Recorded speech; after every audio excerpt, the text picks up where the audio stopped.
Hello World et bienvenue sur Codapic. Dans cette nouvelle vidéo, nous allons continuer de coder notre site web sur le thème d'Halloween. Pour cela, on va voir ensemble la dernière partie de ce site web. On va donc commencer par voir comment j'ai fait pour coder le carrousel et ensuite on terminera en regardant ce que j'ai utilisé pour la partie contact. Donc pour la partie carrousel, c'est très simple. J'ai créé une section. Donc juste ici, on a une balise section. À l'intérieur, j'ai ajouté un ID thème qui est relié donc, au menu. Donc, comme vous pouvez le voir ici, au niveau de la balise A, on a ici hashtag thème dans le href. Donc ici, on a une rubrique qui sera reliée à cette section. Hop, je reviens dessus. En dessous, on a une balise H2. Donc là, j'ai créé un grand titre qui a pour classe titre-thème. Et le texte. Et pour le texte, j'ai mis des thèmes connus. Ensuite, encore en dessous, on retrouve une grande div qui s'ouvre ici et qui se ferme juste ici, là. Donc, tout à la fin. Donc, cette div est importante. Elle a un ID qui s'appelle Carousel Example Control. Elle a une classe qui s'appelle Carousel Slide. Donc, comme vous le voyez, du coup, ici, on a une classe qui nous permet de créer le carrousel, donc avec carrousel. Et ici, on a slide. Donc, ce mot, c'est juste pour dire, en fait, ça représente du coup les diapositives. Donc, en fait, ça va être ça. C'est le fait, en fait, d'avoir plusieurs pages comme ça qui se tournent, comme vous pouvez le voir, juste ici sur votre site. Voilà. Et ensuite, ici, on termine avec un database write égale carrousel. Et bien entendu, comme d'habitude, je vous mets en description de cette vidéo les liens des cours de Bootstrap qui parlent donc des codes à utiliser pour créer un carrousel et aussi un formulaire de contact. Donc ici, j'ai réutilisé le code que l'on trouve sur le site de Bootstrap. Comme ça, vous pouvez voir qu'en réutilisant leur exemple de code, que vous pouvez créer un site web très facilement. Donc je continue. Donc là, on est dans cette div, donc dans la grande div même. Et à l'intérieur, on a d'autres divs. Donc ici, on a une deuxième grande div, plutôt une moyenne. Donc elle commence ici et elle se ferme juste ici. Donc dans cette div, on a une classe qui s'appelle carousel-inner. Donc la classe carousel-inner, elle nous permet en fait de créer des éléments à l'intérieur du carrousel. Donc lorsque vous mettez cette div avec cette classe, à l'intérieur, vous allez ajouter d'autres divs. Donc ici, vous avez une première div avec comme classe carousel-item et active. Donc carousel-item, donc là c'est pour créer du coup la première slide. Et ici, j'ai mis la classe active. En fait, ça permet de mettre, on va voir ça de suite, lorsque vous rechargez la page. En fait, comme vous pouvez le voir, ça va être l'image de la sorcière qui va être mise en avant en premier. Pourquoi? Parce que j'ai mis active en tant que classe. Ensuite, à l'intérieur de cette div, on va retrouver une balise IMG. Donc, comme d'habitude, on a l'habitude de l'utiliser. On met la source de l'image.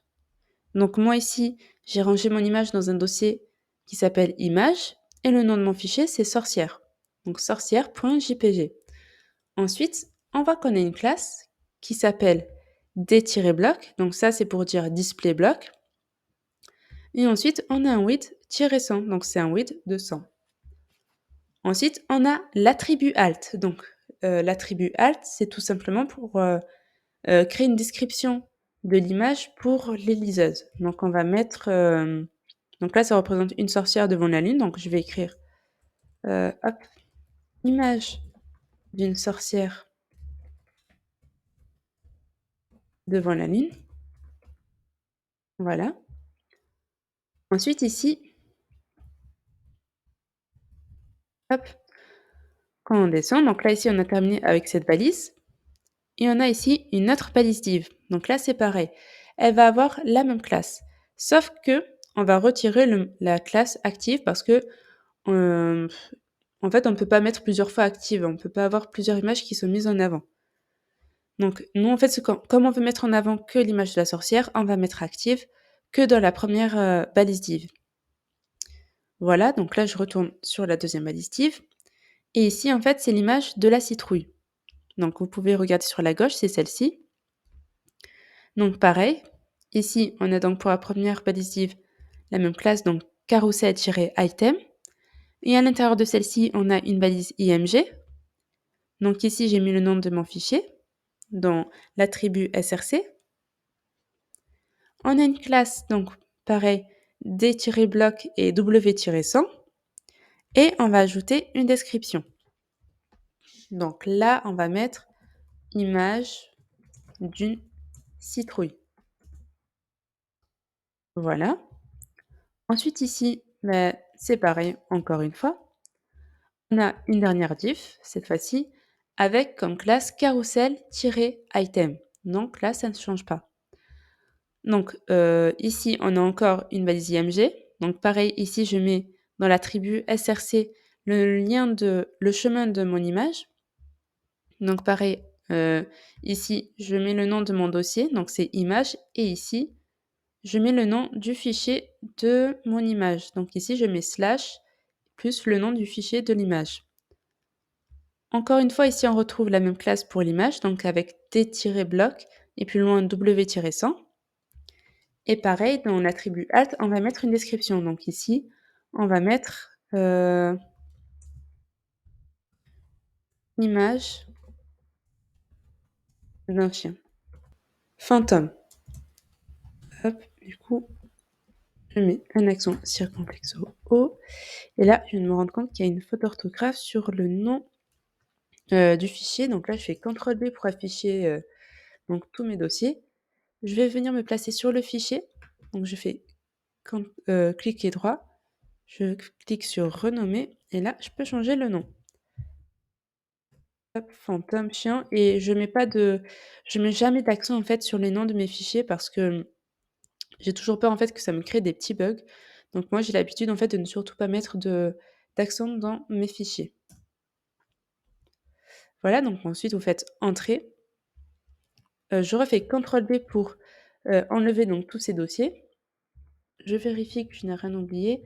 Là, j'ai image d'un chien fantôme, image d'une citrouille, image d'une sorcière devant la lune, on avait dit. Voilà, ensuite, qu'est-ce qu'on a d'autre? Donc là, en fait, ce qu'on a fait, c'est qu'on a créé la partie où on a... Oula, alors, juste avant que je termine mon explication, je vais juste changer le nom du fichier ici. Donc, fantôme chien, j'enregistre, et voilà, c'est bon. Parce que sinon, ça ne fonctionnait plus. Donc, je disais, maintenant, on a terminé en fait de créer l'intérieur, en gros, de nos slides. Donc, ce qui nous manque là, c'est créer en fait les boutons qui nous permettent de cliquer à droite et de cliquer à gauche. Donc, ce qu'on va faire, c'est que on va d'abord créer un premier bouton. Donc, on ouvre une balise button et à l'intérieur, on y ajoute une classe qui va s'appeler carousel-control-prev. Et on va lui mettre un type qui va être button. À l'intérieur, on va y ajouter un data-bs-target et à l'intérieur, on y met carousel example controls avec un hashtag avant. Et on va terminer avec un data-bs-slide égale prev. Donc si vous regardez ici, en vert, je vous ai mis des commentaires. Donc le data-bs-target, en fait, ça va être l'ID de l'élément carousel.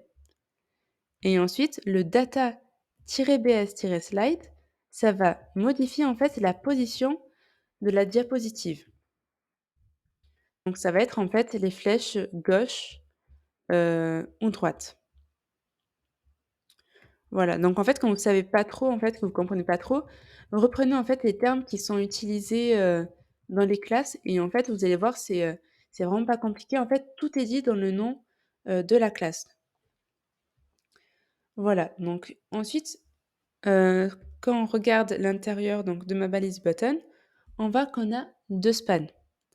Donc on a un span ici, qui a pour classe carousel-control-prev -prev-icon. Donc ici, on comprend que là, on a un icône et on a aria-hidden égale true. Donc ici, pareil, je vous ai mis un autre commentaire donc pour vous expliquer en gros ce qu'on fait là. Donc là, on ajoute un bouton à gauche au carrousel. Donc ici, on va créer en fait le bouton, donc la fameuse flèche à gauche. Donc je vais zoomer sur le site. Hop, je reviens dessus. On va créer cette flèche qu'on voit juste ici. Et en bas, on voit qu'on a un dernier span avec visually-hidden et avec un texte previous. Donc là, ça va cacher en fait le mot previous. Ensuite, donc là, c'est pareil, hein. On va créer en fait le bouton à droite. Donc là, on fait la même chose. On ajoute une classe à la balise button. Donc la classe s'appelle carousel-control-next. Donc là, next, c'est suivant en anglais. Donc on sait que là, ça va être la flèche de droite. On a le type de la balise, donc là, c'est button. Et ici, pareil, on a data-bs-target, hashtag carousel example control. Et qu'est-ce qu'on remarque en fait quand on lit cette ligne carousel example controls, on remarque que c'est le nom d'un ID. Et en fait, cet ID, c'est lequel? C'est celui-ci. On le retrouve juste en haut. Donc, c'est l'ID en fait qui correspond à la balise qui englobe le carrousel. Donc, en fait, on voit que c'est relié à ce carrousel-là parce que c'est exactement le même ID. Voilà, donc après, ici, c'est la même chose que le bouton précédent. En fait, c'est pareil là, on a un span avec comme classe carousel-control-next-icon. Ensuite, on a aria-hidden égale true. Donc, c'est pour afficher l'icône. Donc, la fameuse flèche, je vous la remontre. Elle est juste ici en blanc. Ensuite, pareil, ici, on va cacher en fait le texte next. Donc, on a classe égale, on a donc une balise span avec comme classe visually-hidden qui va donc cacher next. Enfin, pour terminer, on arrive en fait sur la partie contact. Donc, je descends dans mon code. Ici, pareil, j'ai ajouté une nouvelle balise section. Donc, dans cette balise section, on retrouve la classe contact et l'ID contact. Et ici, donc pareil, hein, l'ID là, c'est vraiment pour relier cette section à la rubrique. À l'intérieur de cette section, j'ai ajouté une balise div. Donc pareil, elle englobe toute la partie contact. Donc dans cette balise div, on va retrouver une classe container. Ensuite, on va retrouver une balise div avec comme classe raw. Et encore à l'intérieur, on a une balise h2 qui a pour texte nous contacter. Donc là, c'est notre grand titre. Ensuite, qu'est-ce qu'on retrouve?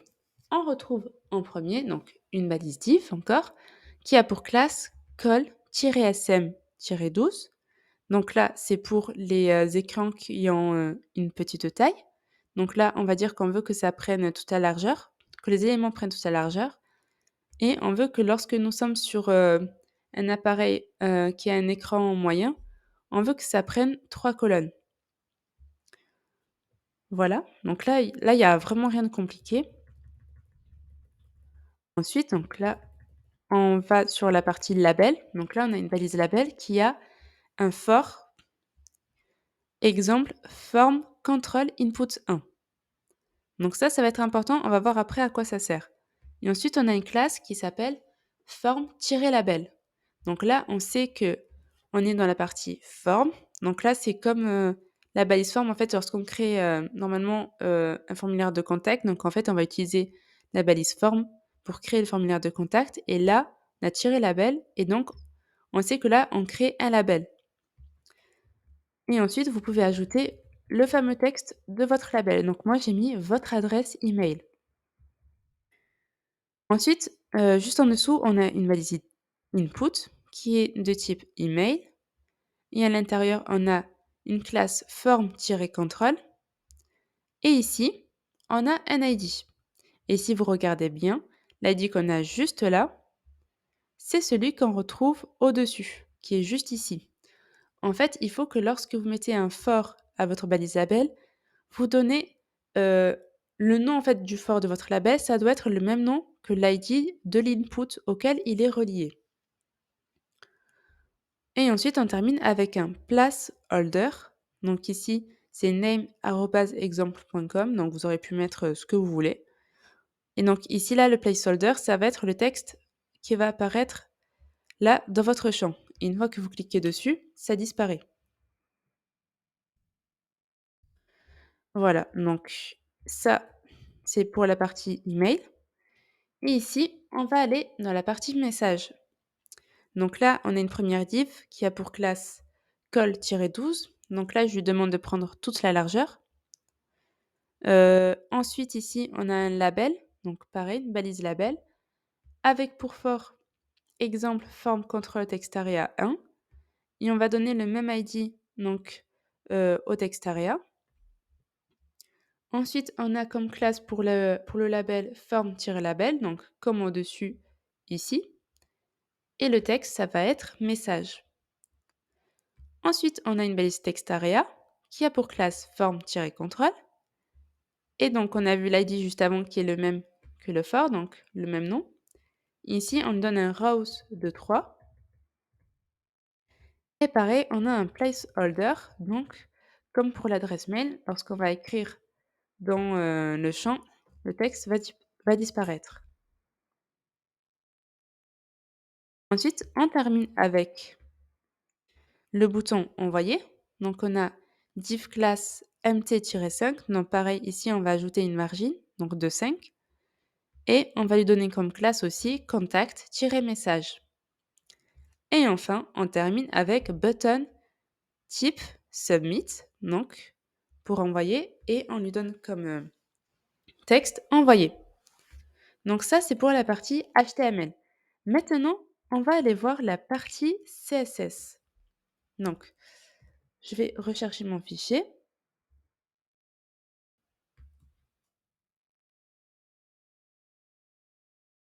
Donc la dernière fois, on s'était arrêté ici, à la classe pour l'image du chat. Et là, du coup, on est dans la partie carrousel. Hop, je vais laisser un peu plus d'espace. Donc là, en fait, on va s'occuper de l'image de notre carrousel. Donc ce que j'ai fait, c'est que j'ai donné un height et un width de 400 px pour que les images, en fait, aient toutes la même taille. Ensuite, j'ai ajouté un objectif fit de .content. Donc moi, c'est une chose que j'ai remarqué, c'est que quand j'utilise l'élément objectif, enfin plutôt la propriété objectif-fit, en fait, les images apparaissent mieux. Vous verrez que lorsque vous intégrez des images dans votre code, les images parfois peuvent être un peu floues ou bien ne prennent pas en fait à la disposition que vous souhaitez. Donc, utilisez des objectifs fit. Vous allez voir, ça va vous changer vos images. Et enfin, pour ma part, en tout cas, je trouve ça plus simple après d'intégrer des images avec cette propriété. Ensuite, là, pour la classe carousel-item, donc là, je vous remonte juste où on est. Hop, je remonte. Ici. Donc, carousel-item, c'est donc la div dans laquelle on introduit une image. Ici, je lui ai donné une hauteur de 400 px. Et pour terminer, dans la partie contact, pareil, je remets un peu d'espace. Ici, on est juste là. Donc, je vais descendre et je vous montre où on est. Donc, on est ici, on est dans la section. Donc, ce que j'ai fait, c'est que j'ai donné un background color dark orange, donc comme vous pouvez le voir ici. Je donne aussi un padding de 20 px. Et ensuite, pour le texte, j'ai juste mis un margin left de 0. Donc, je pourrais même mettre aussi 0 px. Et pour terminer, donc là, c'est contact button. Donc là, on est dans la partie donc toujours contact. Et là, on s'occupe du bouton. Donc, ce que j'ai fait, c'est que j'ai mis un padding de 10 px, un border radius de 10 px. Hop, je fais un petit zoom sur le bouton. Ça, on voit mieux à quoi il ressemble. Donc le border radius, il va me permettre en fait d'arrondir les bords. J'ai mis aussi un background color RGB 249-190-81, donc pour avoir cette couleur orange. Et j'ai mis aussi un color white blanc, ainsi qu'un border none, donc pour éviter d'avoir une bordure. Donc là, ce que je vais faire, c'est que je vais rajouter point contact, button, deux points over, et on va faire en sorte en fait que la couleur en fait du bouton puisse changer. Donc ce que je vais faire, c'est que je vais venir copier cette couleur et on va la changer. Donc je sais pas trop. Est-ce qu'on la rend un peu plus claire ou plus foncée? Je pense que je vais la faire plus claire. La choisir plus claire la couleur. On va essayer celle-ci. J'enregistre. Ouais, voilà. Et du coup, en fait, lorsque vous allez sur le bouton, bah, du coup, ça s'éclaircit. Par contre, ça fait un trop gros contraste avec, la couleur du texte. On va voir si je mets, dark orange, point virgule.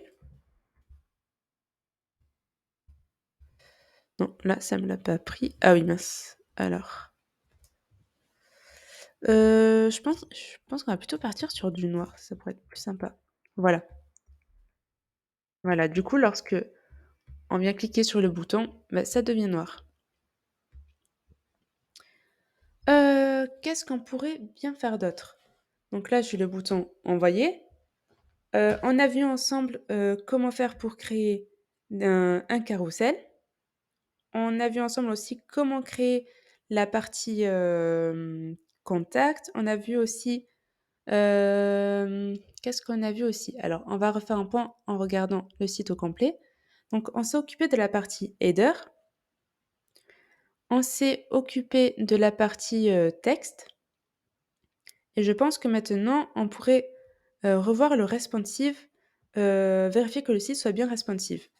Donc là, ce qu'on va faire, c'est qu'on va jouer avec, l'outil inspecteur. Donc, je vais aller directement sur le site et on va s'amuser à rétrécir, notre site web. Donc j'agrandis juste ma page. Hop, je dézoome bien sûr. Donc ici, on a bien notre menu qui est juste là et qui fonctionne. Je vais rétrécir au fur et à mesure. Donc, soit vous rétrécissez à partir donc sur les côtés, soit vous rétrécissez directement en cliquant sur les boutons qu'il faut. Donc ici, au milieu, vous avez S mobile. Donc là, c'est pour les téléphones. Pareil, M mobile, donc toujours sur les téléphones. Pareil, encore ici, on est sur les téléphones. Et là, ici, c'est tablette. Et juste après, c'est les ordinateurs. Donc là, on va commencer à partir du téléphone. Donc ici, jusque-là, tout va bien. Tout est bien rangé. Là, pareil. Ici, pareil, il y a tout qui s'affiche bien. Pareil pour le carrousel. On va agrandir un peu plus. Ici, tout est bien rangé encore une fois de plus. Hop, je remonte. On agrandit un peu encore. Voilà, le texte, c'est bon. Ensuite, on passe sur la partie tablette.